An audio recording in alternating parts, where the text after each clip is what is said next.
또 기도할 때 하나님께서 우리 은혜 주시고 정말 복된 시간 되도록 하나님께서 복과 은혜를 베풀어 주옵소서. 예수 그리스도의 이름으로 간절히 기도합니다. 아멘. 우리 지난 시간에는 뭐에 대해서 배웠습니까? 권리. 네. 우리가 빌립보에 대해서 지난주에 배웠고요. 오늘 빌립보에서 배운 것 가운데 뭐가 생각나십니까? 알렉산더 대왕. 알렉산더 대왕의 아버지 이름이 빌립 2세입니다. 빌립 2세. 2세까지 뭐라고 해요? 빌립. 그래서 빌립이 자기 이름을 따서 도시임을 빌립보라고 지었습니다. 오늘 데살로니가도 누구 이름을 딴 겁니다. 그러니까 이제 그런 게 이제 많이 있습니다. 생각하시면 되겠고요. 우리 이제 사도 바울이 쓴 편지들이 많이 남아 있는데 그 중에 하나가 데살로니가인데 데살로니가 전서 후서가 있습니다. 데살로니가는 바울이 누구한테 보낸 거겠습니까? 데살로니가에 있는 교회 교인들에게 보낸 편지가 데살로니가 전서, 데살로니가 후서입니다. 그래서 이거 한번 읽어볼게요. 읽어보겠습니다. 시작. 너희가 실로아노와 디모데는 하나님 아버지와 주 예수 그리스도 안에 있는 데살로니가인의 교회에 편지하노니 은혜와 평강이 너희에게 있을지어다. 네, 감사합니다. 여기 보면 데살로니가인의 교회. 그러니까 우리가 데살로니가 교회라고 부르는 것이 여기서는 데살로니가의 사람들이 모여서 지금 신앙생활하고 있는 그 교회에 보내는 겁니다. 그래서 데살로니가 교회라는 표현이 나오고 있습니다. 자, 우리 지난번에 보여드렸는데요. 우리가 도착할 곳이 이스탄불입니다. 이스탄불은 제가 조금 더 공부를 해야 되기 때문에 다음에 좀 해볼게요. 저도 이스탄불을 가봤습니다. 너무너무 예쁜 그런 도시고 이 서양 유럽과 아시아가 만나는 곳이 이스탄불이고 그 다음에 우리는 이제 크레타 섬, 크레타 섬에는 안 가봤는데 이 크레타 섬 엊그제 보니까 크레타 섬에 훌라가 다 기억하고 있어요. 크레타 섬에 요즘에 뭐 최근에 유럽이 너무너무 더워가지고 크레타 섬에 어디 또 불이 났었다 뭐 이런 게 눈에 들어오더라고요. 저희들도 이제 크레타 섬이라는 걸 알게 됐고 그 다음에는 사실 우리가 거꾸로 이렇게 올라와서 아테네, 고린도 이렇게 들러서 이렇게 올라가겠습니다. 그래서 우리는 거꾸로 이렇게 진행하겠습니다만 이제 오늘은 데살로니가에 대해서 배울 건데 왜 성경의 지명하고 실제 지명하고 다르냐? 여러분 옛날에는 대구를 뭐라 불렀습니까? 말구벌 대로잖아요. 네. 서울은 뭐라 불렀습니까? 서울이라는 이름은 최근에 생기고 그 전에 한양 또 어떤 데는 뭐 경성이라고 불렀던 데도 있었어요. 그래서 이름이 계속 이렇게 바뀌게 돼 있습니다.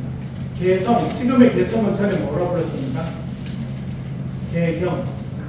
고려시대 때는 개경이. 그러니까 이게 지명이 계속 이제 바뀌게 되는데, 여기는 지금은 데살로니키라고 이렇게 됐습니다. 네, 여기 데살로니키는 지금 지난번에 말씀드린 것처럼 우리가 갈 곳이 여기니까 여러분 꼭 이제 어느 동네 어디죠? 지난번 이제 지도자 보여드렸습니다만 여기 이스탄불이 있고 여기쯤에 빌립보가 있고 데살로니가 있고 아테네가 있고 여기 이제 고린도가 있게 되고요. 우리 이제 이쪽 지역을 가게 되겠습니다. 자, 우리 지난번에 한번 했던 거 다시 한번 좀 복습하는 의미로 무시아를 지나서 드로아로 갔었다. 또 이제 성경의 표현하고 또 조금씩 다른 부분이 있습니다만 드로아가 무슨 목마? 트로이의 목마한 것이 드로아라고 부르고요. 트로이의 목마. 그래서 이 사람이 여기서 드로아 트로이에서 꿈을 꿨는데 꿈에 누가 나왔다는 겁니까?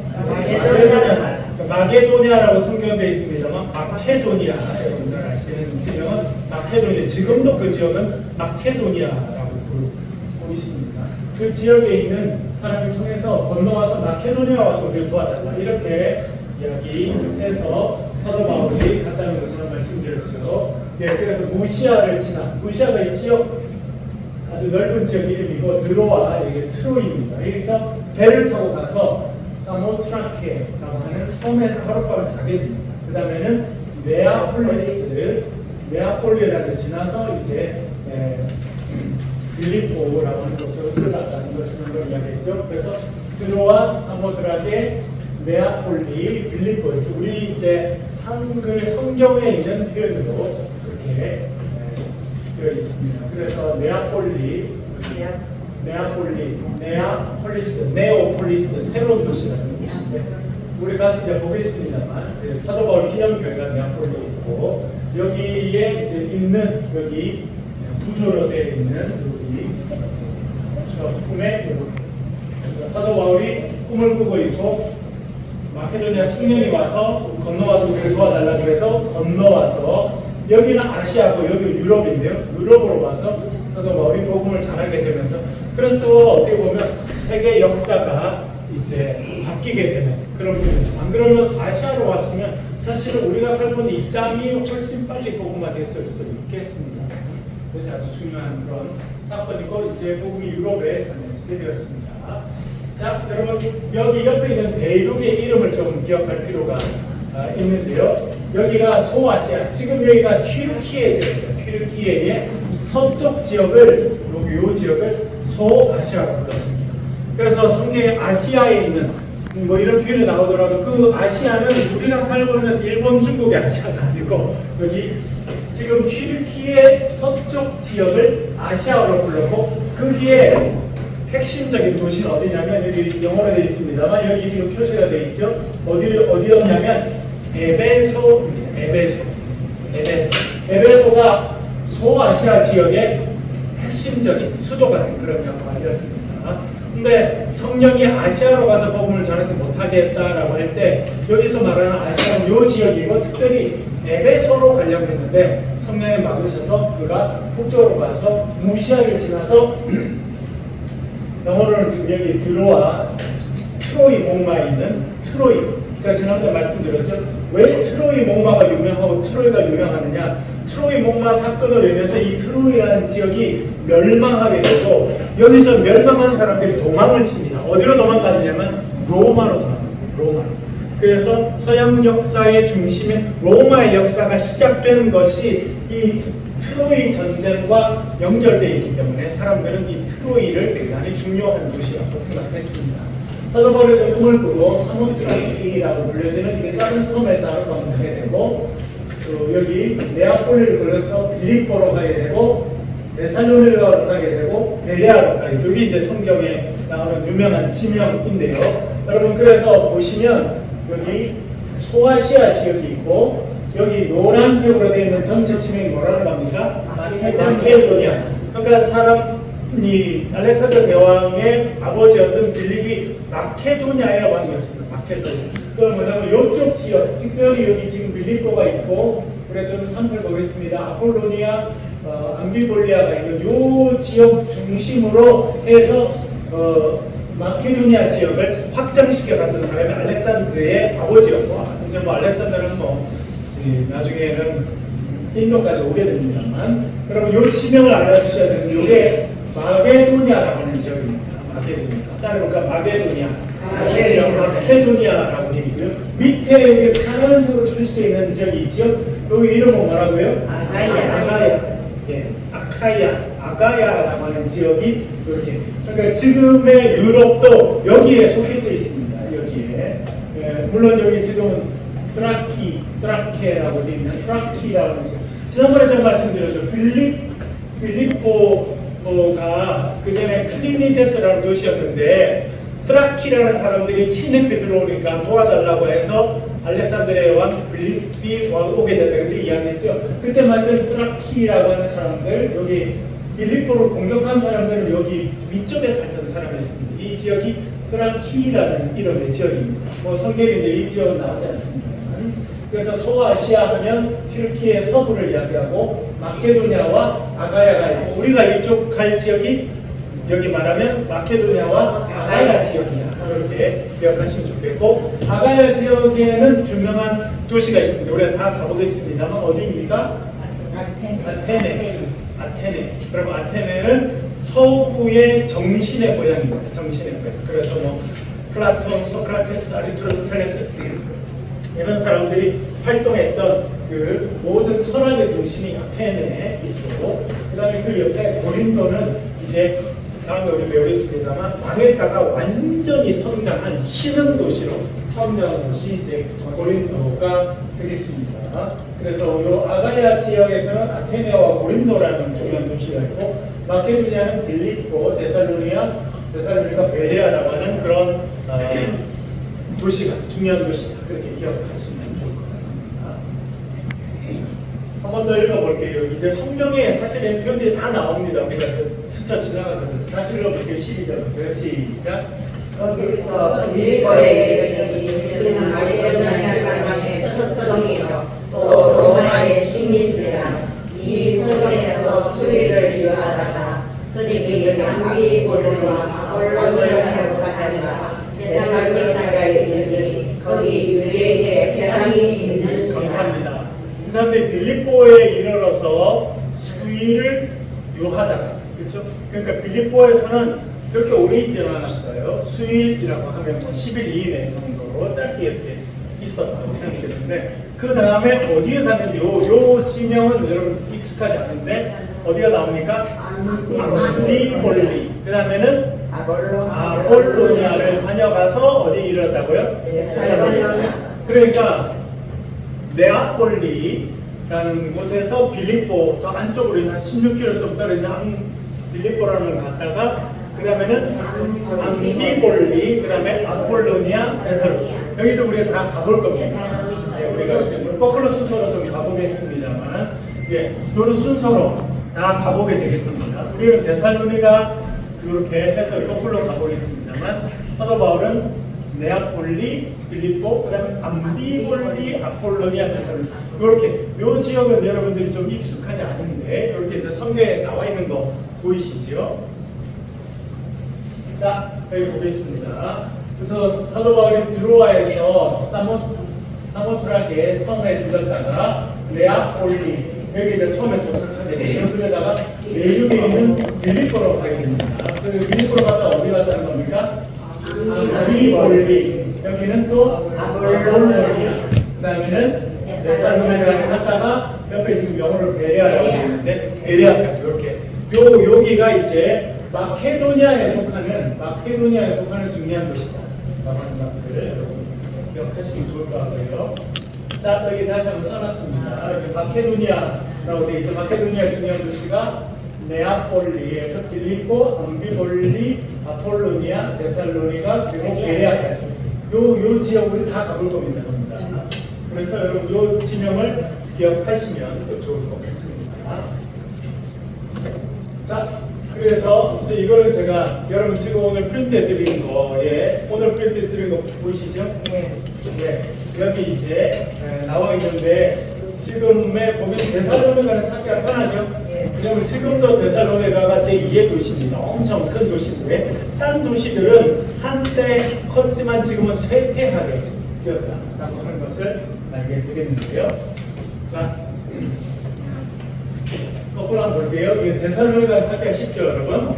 그러니까 여러분 가진 지도에 보면 구글 맵으로 찾은 건데 여기 네아 아폴로니아라고 있어요.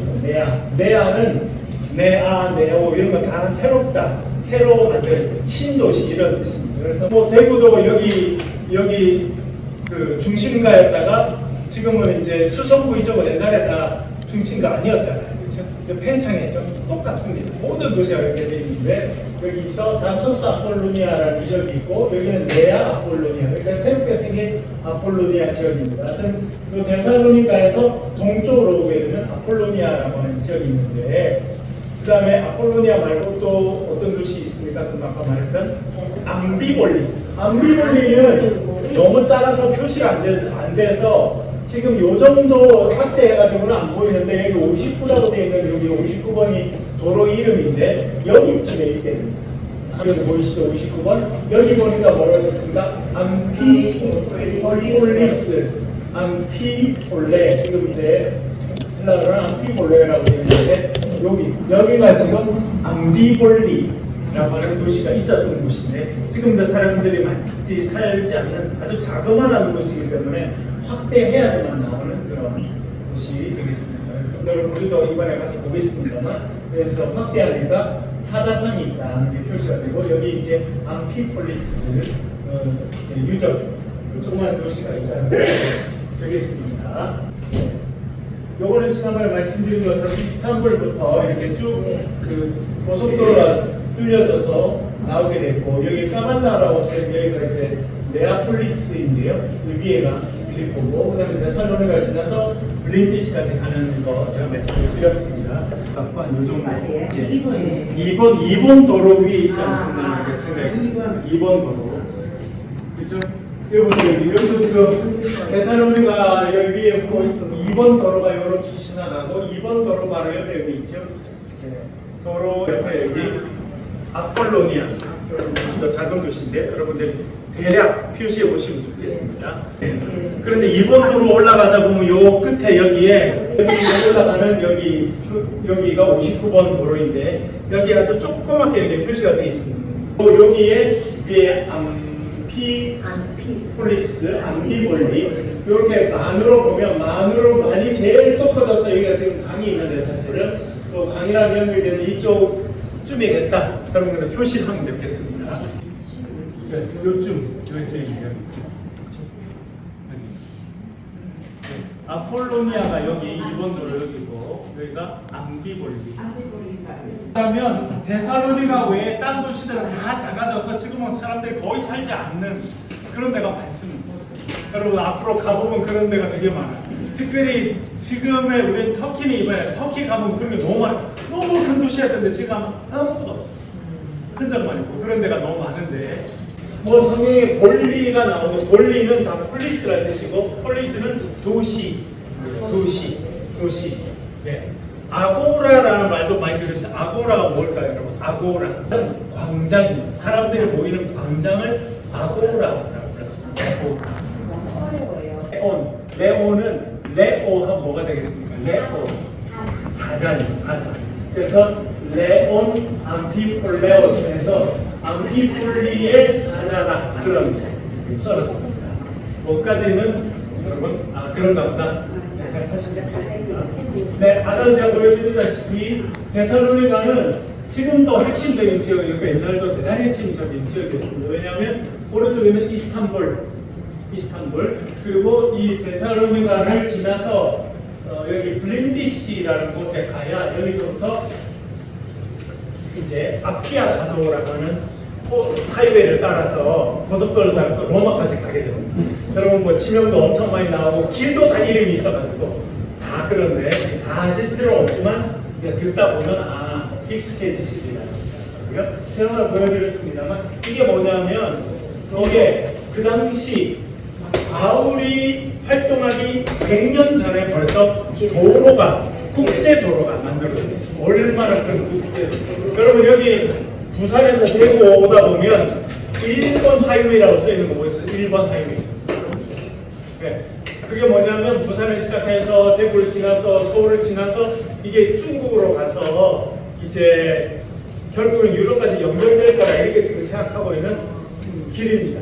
네. 그 당시에 그러니까 그 당시보다 지금 보면 우리가 도로를 많이 발전됐는데 국제 도로들은 아직도 발전되지 못한 부분이 있는데 이게 지금 국제 도로입니다. 말씀드린 것처럼 여기가 지금 이그나티아 오도스라고 써 있는데요.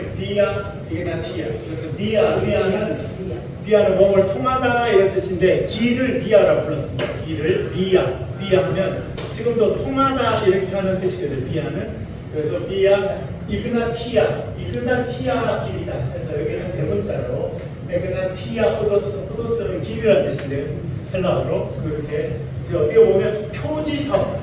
지금 우리도 가다 보면 이게 지금 몇 번 도로인지 뭐 이렇게 써놨잖아요. 이게 경부고속도로 뭐 이런 것처럼 팻말을 옛날에는 우리는 지금 팻말을 크게 해서 파란 글자 하얀 글자 써놓습니다만 그 당시는 할 수 없었기 때문에 돌을 세워서 돌에다가 세워서 에그나티아 포도스 에그나티아 길이다 써놨습니다. 그러니까 재밌는 거는 이렇게 에그나티아 호두스는 헬라어고 밑에 비아 에그나티아는 라틴어예요. 그 당시에 벌써 두 언어로 써놨습니다. 왜? 그 당시 문화는 헬라 문화였지만 공식적으로 사람들이 이제 행정에 쓰는 언어는 라틴어였거든요. 여기도 보면 위에는 지금 헬라어로 써놓고 밑에는 라틴어로 이렇게 써놓은 것을 볼 수 있겠습니다. 예, 지난번에도 말씀드렸죠. 에그나티아 단어, 비아 에그나티아라고 하는 것이 이제 비잔티움에서 시작해서 쭉 지나서 빌립보와 데살로니가를 지나서 트라키움이라고 하는 데 가서 그래서 배를 타고 블린디시에 가면 블린디시에서 아피아가도라는 고속도로를 가지고 통해서 이제 로마까지 가는.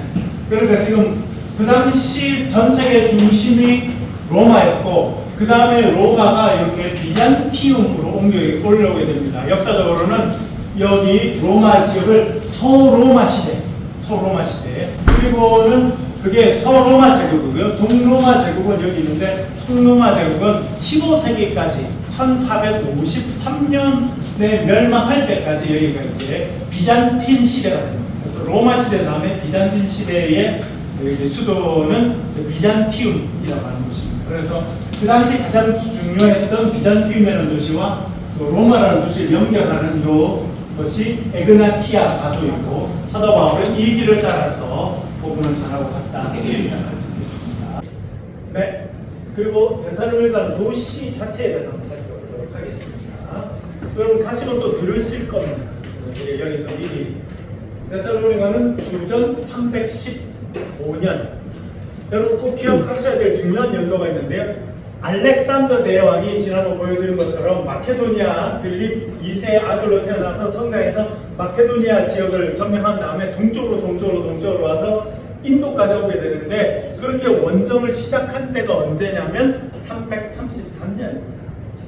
주전 333년. 물론 뭐 1, 2년 차이는 있을 수 있겠습니다만 그러니까 333 그렇게 시작하면 됩니다.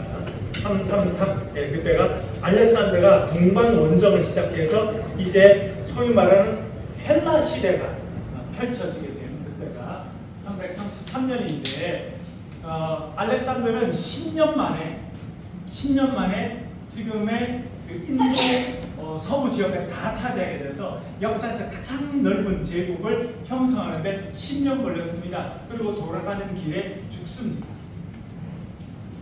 죽어요. 20살에 시작해서 30살에 죽습니다. 아깝다. 너무 아깝죠. 그러니까 이 사람이 더 살아서 완전히 새 역사 더 많이 바뀌었을 건데 그러고 난 다음에는 그의 밑에 있었던 아주 중요한 장군들이 땅을 나눠서 통치를 하게 되는데 그 중에 한 명이었던 카산드로스라고 하는 사람이 결혼을 하게 되는데 누구랑 결혼하게 되냐면 알렉산더 대왕의 이복 누이 동생. 그러니까 알렉산더의 아버지가 누구였다고요? 지난번에 우리 너희들 기억나시죠? 이 사람 기억나시죠? 네. 인상이 아주 네. 빌립이 자식은 잘 키웠어요. 그렇죠? 그런데 부인이 여럿이었습니다. 부인이 여럿. 네. 그 당시에는 뭐 정책도 이 마케도니아 빌립 2세도 아내가 여러 명 있었는데 여러분 그 이제 알렉산더 영화에 보면 알렉산더의 엄마하고는 사이가 아주 안 좋습니다. 안 좋아요. 그래서 알렉산더 별로 이렇게 좋아하지 않는 그런 것이 이제 나오게 되는데 그 알렉산더 엄마도 아주 이렇게 정치적인 욕망이 있어서 남편이랑 늘 갈등을 일으키고 남편이 나를 죽일 수도 있다. 이 남편도 아내가 나를 죽일 수 있다. 여러분 제일 위험한 사람이 누구예요? 입을 덮고 같이 사는 사람. 옛날에는 그런 사람들이 서로 이렇게 네? 그런데 여기 보면 그 알렉산더 대왕의 수하에 있었던 카산드로스라고 하는 사람이 누구랑 결혼했냐면 알렉산더 대왕이 이복누이랑 결혼했는데 알렉산더 대왕이 이복누이 이름은 뭐였다? 데살로니카. 네. 데살로니카는 알렉산더 대왕의 이복누이 동생의 이름이었는데 이 카산드로스라는 사람이 그 알렉산더의 여동생하고 결혼을 하게 됩니다.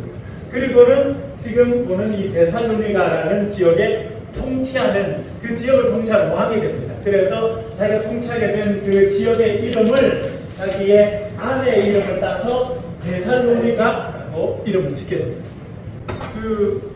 알렉산더가 지금 동방 원정에서 지금 그리스 지역뿐만 아니라 지금 인도까지 가운데 페르시아, 지금 이란, 이라크 지역이 페르시아 제국이었잖아요. 그 길을 지나서까지 이렇게 다 차지할 만큼 넓으니까 얼마나 위대한 사람이에요. 그 사람이 이제 여동생과 결혼을 하게 되면서 그래도 잘 보여야 되잖아요, 그렇죠?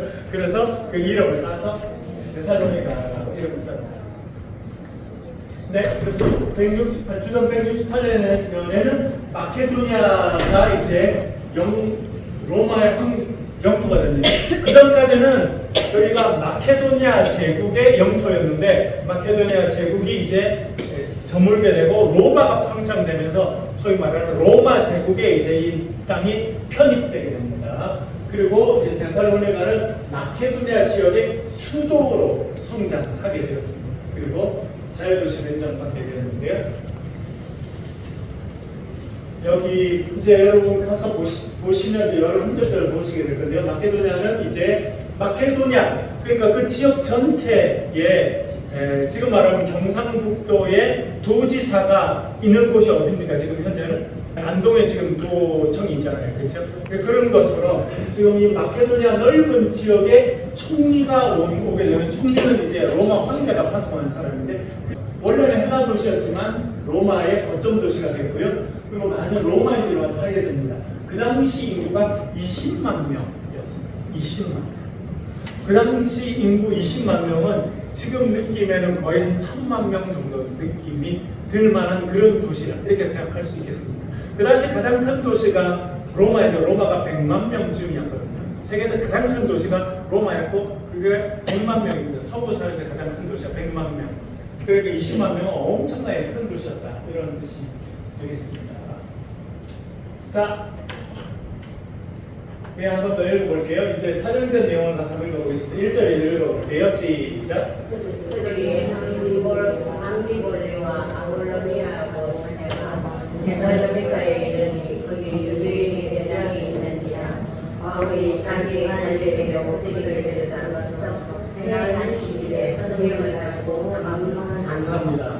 지금 암비볼리아, 폴로니아를 지나서 데살로니가 우리가 공부했었죠. 그 지역을 갔는데 여기 데살로니가 오니까 유대인 회당이 있었다는 거예요. 유대인들이 그 당시에 흩어져 있었는데 유대인 회당이 있었고 사도 바울도 유대인이었기 때문에 태어나면서부터는 유대인이면서 또 로마 시민권을 갖고 있었는데 그가 회당에 들어갔고 얼마 동안 있었다고 이야기합니까? 새 안식일에 성경을 가지고 있었다. 그러니까 데살로니가는 사도 바울이 얼마쯤 머물렀다고 생각할 수 있겠습니까? 주일을 3번, 안식일을 3번 보냈으니까 한 달 정도, 한 달, 3번이니까 주일 3번 정도 하면 약 한 달 정도 이렇게 머물렀던 곳이 이렇게 알 수 있겠습니다. 자, 또 3절까지 읽어볼게요. 시작.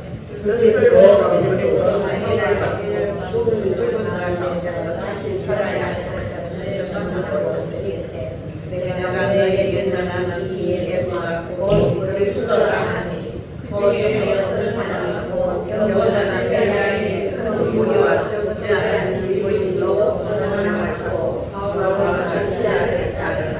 감사합니다. 자, 성경을 읽고 이 에스라가 했던 거 똑같아요. 에스라도 성경을 읽고 뜻을 푸게 해줬죠. 바울도 똑같습니다. 성경을 읽고 그 뜻을 풀이해 주게 됩니다. 그래서 그리스도가 해를 받고 죽은 자 가운데 살아날 것을 성경이 구약성경이 벌써 말하고 있고 내가 너희가 전한 이 예수가 너희들이 기다리던 메시아다. 메시아. 그리스도라고 하는 말은 헬라어이고요. 히브리어로는 메시아예요. 그러니까 메시아를 히브리어 메시아를 헬라어로 번역하면 그리스도가 있었는데 예수님이 곧 너희들이 기다리던 메시아다. 그렇게 이야기를 했다는 것입니다. 그랬더니 경건한 헬라인의 무리들과 적지 않은 비구인 그 당시 이제 귀족의 부인들이 권함을 받고 예수를 믿게 된다. 이렇게 이야기하고 있습니다. 자, 여기는 데살로니가 전서인데요. 자, 데살로니가 교회에 대해서 사도 바울이 뭐라고 그러냐면 너희가 많은 환난 가운데 성령의 기쁨을 말씀을 받고 우리와 주를 본받은 자가 되었다. 그래서 많은 환난 가운데. 그러니까 사도 바울이 데살로니가 복음을 전할 때 뭐가 있었다는 걸 알게 됩니까? 많은 고난이 있었다. 쉽게 전하지 않고 고난이 있었다는 것을 여기서 말해주고 있고요. 여기도 그런데 너희들이 고난 가운데 예수님 복음을 받아들였지만 열심히 잘 믿어서 우리와 주를 본받는 자가 되었고, 여기 우리는 누굴 말하겠습니까? 바울과 실라와 아마 디모데도 있었을 것 같고, 그러니까 혼자 있지 않고 팀으로 이렇게 선교 팀으로 움직였는데 그 팀을 우리라고 부르고요. 너희들이 우리와 예수 그리스도 주님을 본받게 되었고, 그 결과 너희가 마게도냐와 아가야에 있는 모든 믿는 자들의 본이 되었다. 아까 마케도냐, 아가야 기억나시죠? 마케도냐 어디입니까? 여기. 네. 사도 바울이 지금 말하는 거 보세요, 여러분. 너희들이 지금 환난 가운데 복음을 들었지만 너희들이 주님과 우리를 잘 본받아서 어떻게 되냐면 결론적으로는 마케도냐와 아가야에 있는 모든 사람들이 본받을 만한 그런 교회가 됐다. 여기 이야기하고 있는 거죠. 그러니까 마케도냐 어디입니까? 여기 노란 거 전체가 다 마케도냐인데 데살로니가 교회에 지금 보낸 이야기입니다. 그렇죠? 근데 너희들이 지금 얼마나 열심히 잘했냐면 너희들이 지금 마케도니아 전체와 요 밑에 파란색으로 있는 아가야 전체의 교회들의 본이 됩니다. 그러니까 사도 바울이 데살로니가 교회를 좋아했겠습니까? 싫어했겠습니까? 엄청 좋아해요. 그래서 사도 바울이 가장 좋아하는 교회를 두 개 뽑으라면 데살로니가 교회하고 빌립보 교회입니다. 네, 다음에 우리가 배울 텐데 고린도는 혼이 많이 난 교회입니다. 혼이 많이 난. 근데 여쭤볼게요. 고린도 교회, 이게 아테네는 복음을 전했지만 실패하고 교회를 못 세웁니다. 네. 이 고린도 교회를 세우게 되고 데살로니가 교회를 세우고 빌립보 교회, 물론 베레아도 세웠다고 생각이 됩니다만, 여기 빌립보, 데살로니가, 고린도 이렇게 세 곳에 교회를 세우게 됐는데 그 중에 제일 사도 바울이 좋아하고 칭찬했던 교회는 어디일까요? 빌립보와 데살로니가. 그리고 제일 혼이 많이 나는 교회는 고린도. 이 중에 제일 잘 사는 동네는 어디였을까요? 고린도. 물론 데살로니가도 그 당시 이 마게도냐 전체의 수도였기 때문에 잘 사는 사람도 있고 인구가 20만 명이 됐다는 건 엄청 큰 도시였다는 뜻인데, 그럼에도 불구하고 여기는 좀 더 가난한 분들이 좀 많았습니다. 근데 상대적으로 이거 고린도는 훨씬 더 부유한 그런 도시였고 그런 교인들도 많이 있었는데 그 안에 분열이 있고 싸우고 이렇게 해서 사도 바울이 제일 많이 또 책망한 교회는 고린도 교회입니다. 그래서 칭찬을 받은 교회는 데살로니가와 빌립보라 그렇게 말씀드릴 수 있겠습니다. 자, 이제 그림을 보고 정리를 해볼게요. 여기가 데살로니가 한 마을입니다. 교회가 보이죠? 바닷가에 있는데 교회가, 여기가 사도 바울 기념교회. 우리도 이번에 여기는 가볼 겁니다.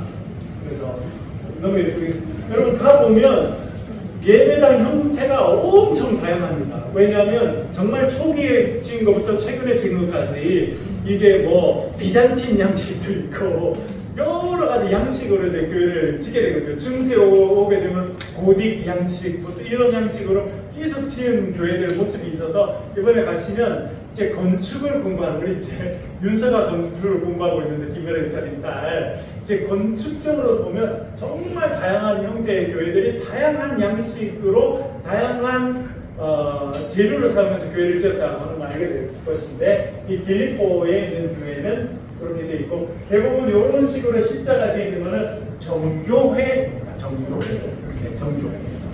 그다음에 그리스 정교회라고 하거든요. 그리스 정교회 모습이 되겠습니다. 그 교회 안에 가면 이렇게 정교회는 또 우리 말하는 카톨릭 교회랑 되게 비슷한 거를 많습니다. 가면 이렇게 스테인드 글라스나 이런 걸 해놓고 황금을 돈이 더 있으면 황금으로 칠하고 모자이크 처리를 하고 그림을 붙이고 이런 것들은 이제 정교회나 로마 카톨릭이 갖고 있는 전통 이렇게 생각할 수 있습니다. 자, 그런데 아까 한 것처럼 데살로니가가 편안하게 복음을 전하지 못했습니다. 많은 사람들이 그를 방해하고 힘들게 했는데요. 그 부분 한번 읽어볼게요. 5절부터 읽어보겠습니다. 시작. 그러나 유대인들을 시기하여 저희와의 어떤 불량한 사람들을 데리고 때를 지어 숨을 소원하게 하여 장로의 집에 침입하여 그를 백성에게 끌어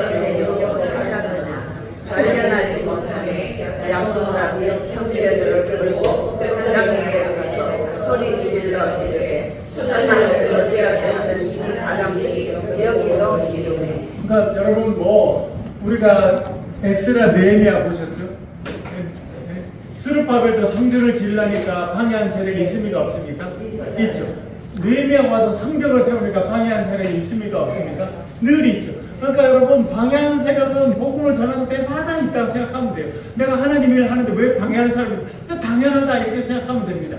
데살로니가에 가가지고 복음을 전했어요. 한 달쯤 있으면서 복음을 전했는데 이게 점점 소문이 나니까 사람들이 막 점점 사도 바울이 가르친 데 오고 하니까 누가 화가 났다는 겁니까? 유대인들이 시기하고 화가 났습니다. 왜 유대인들은 같은 유대인인 사도 바울이 복음을 전하는 걸 싫어하고 화를 냈을까요? 그들은 예수님을 인정 안 했어요. 그렇죠.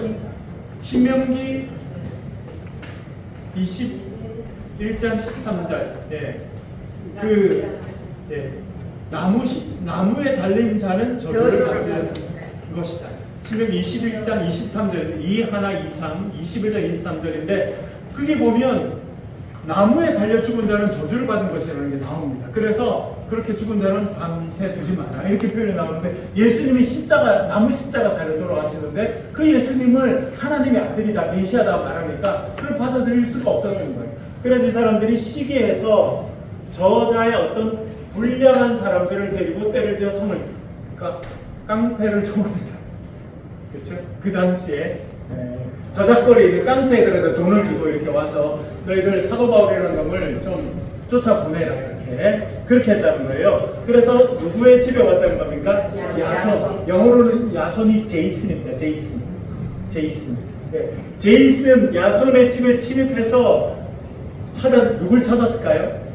사도 바울하고 선교팀이 지금 야손의 집에 머물고 있다는 소식을 듣고 급섭해서 찾은 거예요. 그런데 없습니다. 그랬더니 발견하지 못했더니 야손과 형제들 끌고 누구 앞에 갔다고요?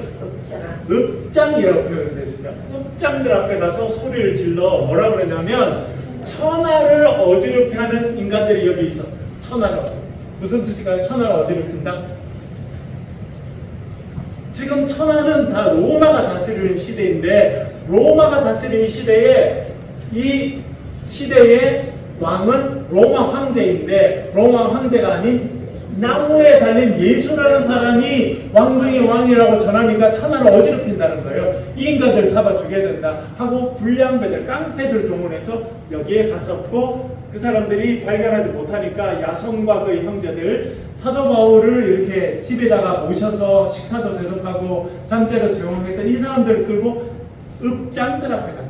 지금 이렇게 이야기하고 있습니다. 역사적인 공부를 하나 두 개 더 해보고 오늘 마치겠는데요.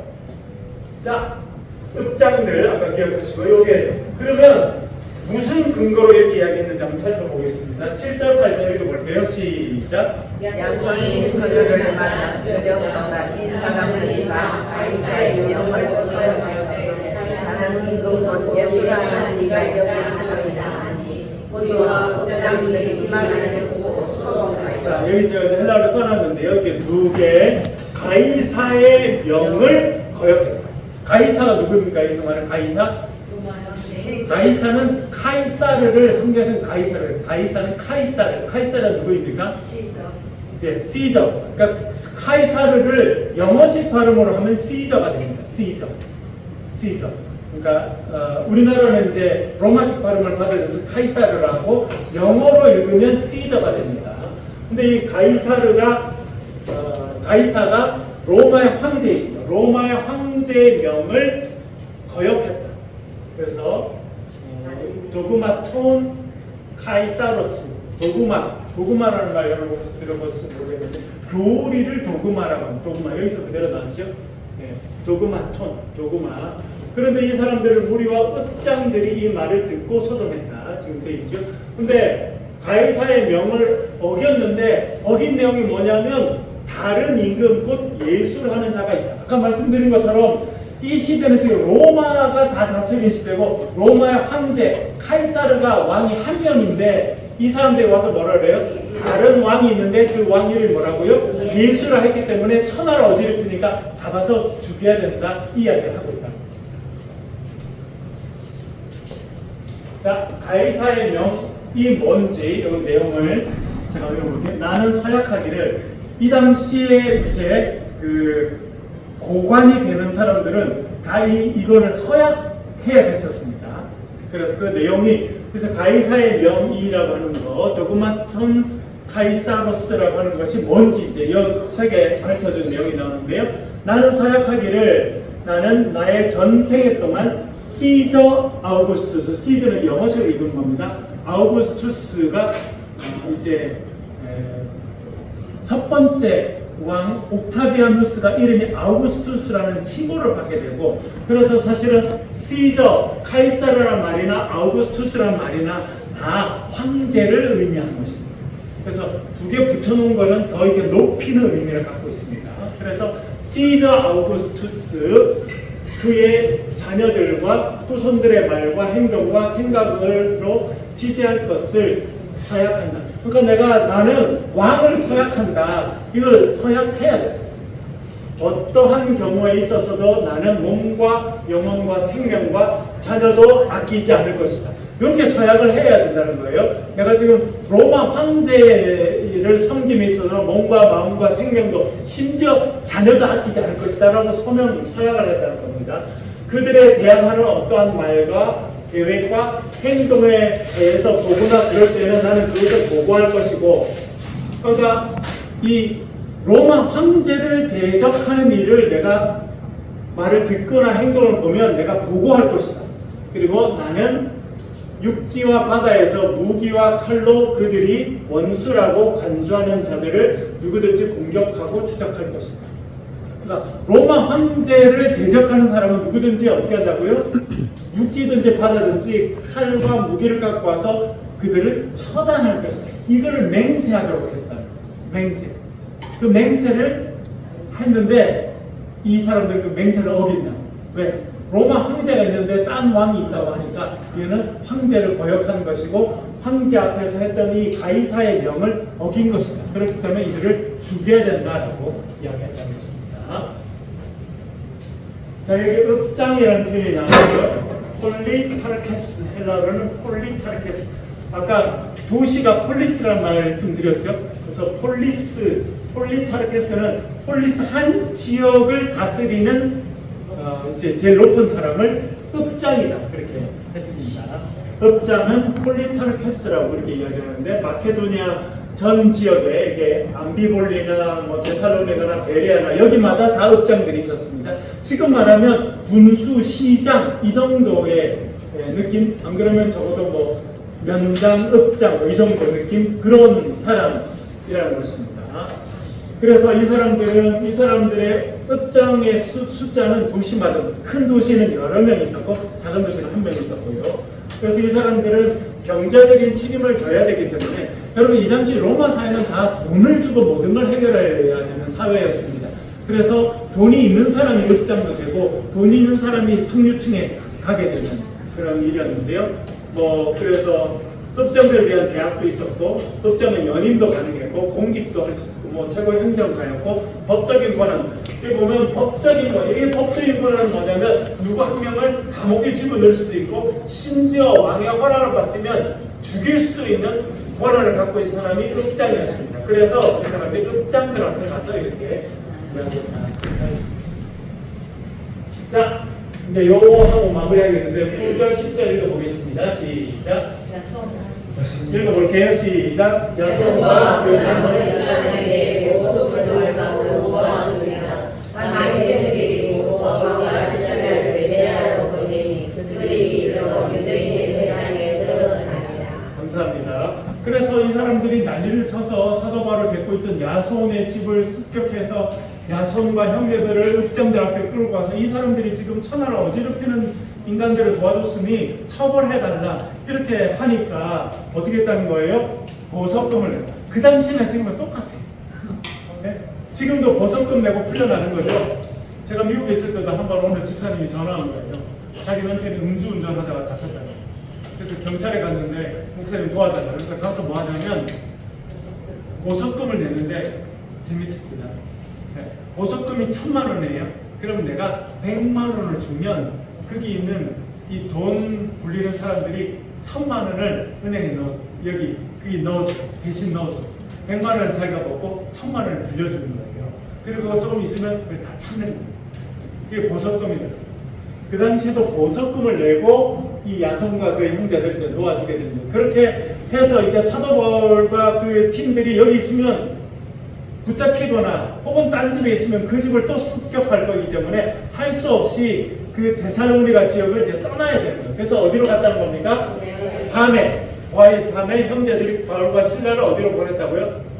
베레아로 보내게 됩니다. 그래서 데살로니가 옆에 있는 베레아라는 곳으로 가서 그들이 복음을 전하게 됐던 것은 여기에서 더 이상 복음을 전할 수 없었기 때문입니다. 이렇게 됐습니다. 자, 네, 여기 여러분 가서 보시면 로마가 있었던 모든 도시에는 요게 있습니다. 요게 원형극장, 반원형극장. 지금 이게 현대식 건물 옆에 이게 오래 이거 로마 시대 때 만든 건데 지금까지도 남아 있는 뭐 여러분 이렇게 하시는 도시 있습니다. 지금 요 형태, 지금 여기 지금 이게 말하면 영화 극장 같은 거예요. 사람들이 여기서 그 연극을 보게 되는 거고, 요 앞에 여기 길이 돼 있죠. 길이, 요 길. 네, 요게 광장입니다. 광장, 아고라, 시장. 그래서 사람들이 여기 와서 이야기도 하고 뭐 물건도 사고 앉아서 이야기도 하고, 그래서 아고라에 사람들이 모여가지고 토론을 하면 그것을 포럼이라고 불렀습니다. 포럼. 지금도 뭐 우리 천하리 장로님도 그런데 포럼에 참여하시잖아요, 그렇죠? 네, 사람들이 모여서 이렇게 회의하고 하는 그런 걸 포럼이라고 했는데, 요 시장의 사람들이 한 캔에 모여서 커피도 한 잔 마시고 이러면서 모여서 이야기를 했던 그 형태를 포럼이라고 해서 지금도 학자들이 모여서 같이 학문을 하는 걸 세미나라고 하기도 하지만 포럼이라고 부르는 것도 다 여기서 나왔습니다. 사실 그런 이름들은 다들 이제 로마 시대에 나온 거라고 생각할 수 있겠습니다. 자, 오늘 여기까지 하겠는데요. 혹시 질문 있으시면? 예, 그리고 예. 아까 전에 그 바울 김영수의 정조의 십자가가 있습니다. 네. 그럼 그 교회가 지금 정조회로 쓰인다는 그런데 건물을 지었을 때 정교회일 가능성이 많고, 그 다음에는 뭐 지금도 정교회로 쓰일 가능성이 많겠죠. 예. 가보시면 여러분 개신교회는 이쪽에 없습니다. 네. 이번에 가시면 여러분 가장 많이 보는 건 정교회예요. 네, 그리고 여러분 우리 이제 비용을 물어보신 분이 계신데 지난번에 140만 원씩 내셨잖아요. 그리고 나머지 비용은 우리가 280만 원을 준비해서 9월 초까지 해주시면 거기에 이제 우리가 숙박 비용, 뭐 이동 비용, 그리고 좀 필요로 경비까지 그렇게 해서 280만 원을 앞으로 좀 더 준비하셔서 9월 초까지 이렇게 내주시면 우리가 전체 경비로 그렇게 카톡방에 올려드릴게요. 자, 오늘 여기까지 하겠습니다. 수고하셨습니다. 다음 시간에는 고린도에 대해서 살펴보겠습니다. 고린도.